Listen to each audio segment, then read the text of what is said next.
Hello everyone, আসসালামু আলাইকুম। আজ আপনাদের সাথে শেয়ার করব কাঁচা আমের মিষ্টি আচার রেসিপি। রোদে দেওয়ার ঝামেলা ছাড়াই কিভাবে আচার তৈরি করে সারা বছর সংরক্ষণ করে নিতে পারবেন তার সকল টিপস অ্যান্ড ট্রিক্স সহ আজকের রেসিপি। আমি যেভাবে করে আচারগুলো তৈরি করে নিয়েছি, আপনারা যদি আমার রেসিপিটি হুবহু ফলো করেন তাহলে আপনারাও পারফেক্টভাবে আচার তৈরি করে নিতে পারবেন। এতে করে আচারগুলো ভেঙে বা গলে যাবে না, একদম পারফেক্ট হবে আচার তৈরি। এই আচারটি এতই মজাদার, আপনারা না খেলে বুঝতেই পারবেন না। তো বন্ধুরা, কথা না বাড়িয়ে চলুন আচার তৈরির মূল প্রিপারেশনে যাওয়া যাক। আচার তৈরি করার জন্য এখানে 1 কেজি কাঁচা আম নিয়েছি। এখন আমের গা থেকে খোসা ছাড়িয়ে নিতে হবে। আমগুলো আগে থেকে খুব ভালোভাবে ধুয়ে পরিষ্কার করে নিয়েছি। দেখুন, আমের খোসা ছাড়িয়ে নিয়েছি। এখন আম মাঝ বরাবর কেটে 3টি টুকরো করে কেটে নেব, যেহেতু আমগুলো একটু বড় সাইজের নিয়েছি। দেখুন, আমের খোসা ছাড়িয়ে নেওয়ার সময় কিছুটা সবুজ অংশ আমি রেখে দিয়েছি। এতে করে যখন আচারটা তৈরি করব তখন আচারটা ভেঙে বা গলে যাবে না। আপনারা এভাবে করে কিছুটা সবুজ অংশ আমের গায়ে রেখে দেবেন। প্রথমে আম মাঝ বরাবর করে কেটে নিয়েছি। এখন ভেতর থেকে আটি বের করে নেব। যেহেতু আমরা বড় সাইজের নিয়েছি, আম 3 পিস করে কেটে নেব। অবশ্যই আমের পিসগুলো একটু বড় সাইজের করে নিতে হবে, যেহেতু রোদ্রে শুকাবো না। যদি অনেক বেশি চিকন হয় তাহলে কিন্তু আচার তৈরি করার সময় ভেঙে যাবে। দেখুন, এক এক করে সবগুলো আম কেটে নিয়েছি। এদিকে একটি বলে নিয়েছি পর্যাপ্ত পরিমাণে পানি, তার সাথে অ্যাড করে দিলাম 2 টেবিল চামচ লবণ। এখন লবণটা পানির সাথে খুব ভালোভাবে মিশিয়ে নেব। কেটে রাখা আমগুলো লবণ পানিতে ভিজিয়ে রাখবো 1 ঘন্টার জন্য। এই 1 ঘন্টায় খুব ভালোভাবে আমগুলো ভিজে যাবে। আমের ভেতর থেকে যে টক ভাবটা আছে সেটা বেরিয়ে আসবে। আর আচারগুলো যখন তৈরি করব তখন কিন্তু আচারটা ভেঙে যাবে না। 1 ঘন্টা পর ফিরে এলাম।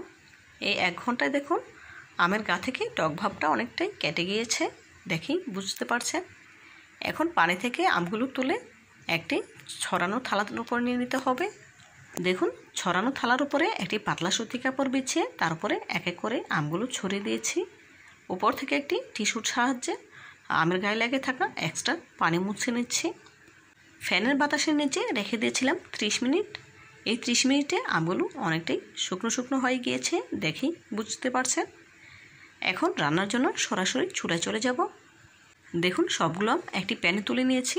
দিয়ে দিলাম 1/2 চা চামচ লাল মরিচের গুঁড়া, 1/2 চা চামচ হলুদ গুঁড়া, স্বাদমতো লবণ, মেজারমেন্ট কাপের 1 কাপ গুড়, দেব 1/2 কাপ চিনি। চাইলে আপনারা সম্পূর্ণ আচারটা চিনি দিয়ে তৈরি করতে পারেন, তবে আমি গুড় চিনি দুটো দিয়েই তৈরি করে নিচ্ছি। এখন স্প্যাচুলার সাহায্যে আমের সাথে খুব ভালোভাবে নেড়েচেড়ে মিশিয়ে নিচ্ছি।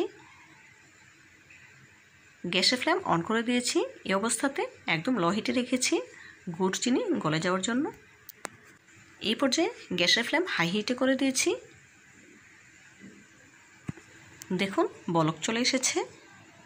এখন একটু নেড়েচেড়ে দেব, তবে আলতো হাতে নাড়তে হবে, বেশি জোরাজুরি করে নাড়া যাবে না, এতে করে আমগুলো ভেঙে যেতে পারে। যেহেতু আমগুলো রোদ্রে শুকায়নি, এমনিতেই কাঁচা, সেদ্ধ হতে তেমন একটা সময় লাগবে না। খুবই আলতো হাতে নেড়েচেড়ে দিয়েছি। গ্যাসের ফ্লেম হাই হিটে রেখে জাল করে নেব 6 থেকে 7 মিনিট। এই 6-7 মিনিটে আমগুলো পুরোপুরি সেদ্ধ হয়ে যাবে। প্রায় 7 মিনিট পর ফিরে এলাম।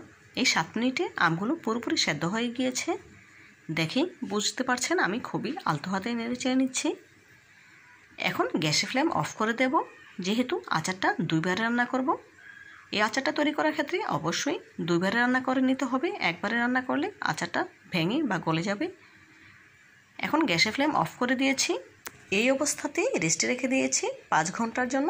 5 ঘন্টা পর ফিরে এলাম। দেখুন, আমগুলো কিন্তু অনেকটাই শিরা টেনে নিয়েছে। আমগুলো কিন্তু একদম ঝরঝরে হয়ে গিয়েছে, দেখি বুঝতে পারছেন, অনেকটা টাইট হয়েছে।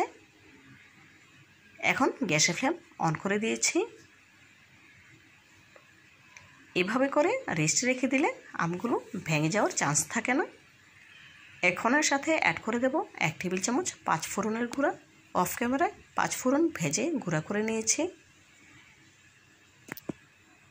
এই আচারটা যদি একবারে তৈরি করা হতো তখন কিন্তু 5 ফোড়ন দেওয়ার পর এভাবে করে নাড়াচাড়া করা যেত না, আমগুলো গলে যেত। সেজন্য 2 বারে করে রান্নাটা করে নিতে হয়। তাহলে আমগুলো ঝরঝরে থাকে, একটার সাথে একটা লেগে যায় না বা গলে যায় না। দেখুন খুব ভালোভাবে নেড়েচেড়ে মিশিয়ে নিয়েছি।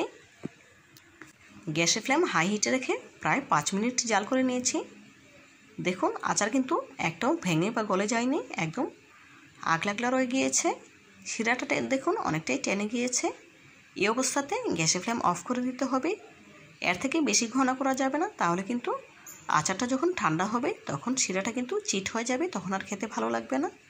আমি গ্যাসের ফ্লেম অফ করে দিয়েছি। এখন ঠান্ডা হওয়ার জন্য অপেক্ষা করব। ঠান্ডা হওয়ার পর একটি সার্ভিং প্লেটে সার্ভ করে নিয়েছি। মাশাআল্লাহ, আমের আচারের ফাইনাল লুক দেখুন, দেখতে কতটা সুন্দর এবং লোভনীয় লাগছে। দেখি বুঝতে পারছেন একটি আচারও কিন্তু গলে যায়নি।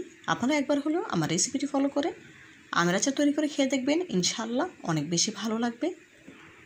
তো বন্ধুরা, আজকের মতো বিদায় নিচ্ছি। দেখা হবে নতুন কোনো দিনে নতুন কোনো রেসিপিতে। ভালো থাকবেন সবাই, আর আমার জন্য দোয়া করবেন যেন এমন আরও নতুন নতুন রেসিপি আপনাদেরকে উপহার দিতে পারি। পরবর্তী ভিডিও দেখার আমন্ত্রণ জানিয়ে আজকের মতো বিদায় নিচ্ছি। আল্লাহ হাফেজ।